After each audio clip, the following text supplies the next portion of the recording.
Welcome back to my channel. ಇವತ್ತು ನಾನು ಏನು ಮಾಡ್ತಾ ಇದ್ದೀನಿ ಅಂದರೆ ಈರುಳ್ಳಿಯಿಂದ ಆಟ ಆಡ್ತಾ ಇದ್ದೆ, ಹಾಗೆ ಮೊಟ್ಟೆಯಿಂದನೂ ಆಟ ಆಡ್ಬೋದು ಅಂತ ಮೊಟ್ಟೆ ತಂದುಬಿಟ್ಟು ಆಟ ಆಡ್ತಾ ಇದ್ದೀನಿ. ನೋಡಿ ಇವಾಗ ಆಟ ಆಡ್ತೀನಿ. ಇಲ್ಲ, ನಾನು ಆಟ ಆಡೋಕ್ಕಾಗಲ್ಲ. ನಾನು ಇವಾಗ ಅದನ್ನ ಮೊಟ್ಟೆ ಆಮ್ಲೆಟ್ನ ಮಾಡ್ತಾ ಇದ್ದೀನಿ. ಬ್ರೆಡ್ ಆಮ್ಲೆಟ್ಗೆ ನಾನು ಈರುಳ್ಳಿ, ಮೆಣಸಿನ್ಕಾಯಿ, ಕೊತ್ತಂಬರಿ ಮೂರನ್ನು ಹಾಕ್ಕೊಂಡು ಕಟ್ಟರಲ್ಲಿ ಕಟ್ ಮಾಡಿಕೊಂಡೆ. ಇವಾಗ 3 ಮೊಟ್ಟೆ ತೊಗೊತಾ ಇದ್ದೀನಿ. 3 ಮೊಟ್ಟೆ ತೊಗೊಂಡು ಅದಕ್ಕೆ ಸ್ವಲ್ಪ ಉಪ್ಪು ಹಾಕ್ಬಿಟ್ಟು ಚೆನ್ನಾಗಿ ಬೀಟ್ ಮಾಡ್ಕೊತಾ ಇದ್ದೀನಿ.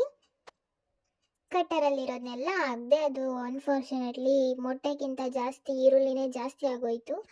ಓಕೆ, ಇವಾಗ ಒಂದು ಬಾಣಲಿ ತೊಗೊಂಡು ಏನಿದು ಒಂದು ಹಂಚು ತೊಗೊಂಡ್ಬಿಟ್ಟು ಅದ್ರ ಮೇಲೆ ನಾನು ಒಂದು ಬ್ರೆಡ್ ಇಟ್ಬಿಟ್ಟು ಅದಕ್ಕೆಲ್ಲ ಮೊಟ್ಟೆ ಆಮ್ಲೆಟ್ನ ಹಾಕ್ಬಿಟ್ಟೆ. ಆದರೆ ಇಷ್ಟೇ ವಿಡಿಯೋ. 3 ಮೊಟ್ಟೆಯಲ್ಲಿ 1 ಬ್ರೆಡ್ ಹಾಕ್ಬಿಟ್ಟು ಮಾಡಿದೆ ಅಂತ ಮನೆಯಲ್ಲೂ ಬೈಸ್ಕೊಂಡೆ. ಅದು ನೋಡಿದರೆ ಚೆನ್ನಾಗೂ ಆಗಲಿಲ್ಲ. ಇವತ್ತಿದು ಬೇಕಿತ್ತಾ ಅಂತ ಅನ್ನಿಸ್ತು. ಬಿಡು ಹೋಗಲಿ, ಒಂದು ವಿಡಿಯೋ ಸಿಗತ್ತೆ ಅಂದರೆ ಅದೂ ಚೆನ್ನಾಗಿ ವಿಡಿಯೋ ಮಾಡೋಣ ಅಂದರೆ ನನ್ನ ಸ್ಟೋರೇಜೇ ಫುಲ್ ಆಗೋಯ್ತು. ಇಷ್ಟಕ್ಕೆ ಸ್ಟಾಪ್ ಆಯಿತು. ಫೋಟೋನ ಸಹ ತೆಗಿಯೋಕ್ಕಾಗಿಲ್ಲ. ಕಷ್ಟ ಆದರೂ ಪರವಾಗಿಲ್ಲ, ಇಷ್ಟಪಟ್ಟು ಒಂದು ಲೈಕ್ ಮಾಡಿ, ಒಂದು ಸಬ್ಸ್ಕ್ರೈಬ್ ಮಾಡಿ, ಮತ್ತು ಒಂದು ಶೇರ್ ಅಂತೂ ಮಾಡೋಕ್ಕಾಗಲ್ಲ. Okay, see in the next video. Bye.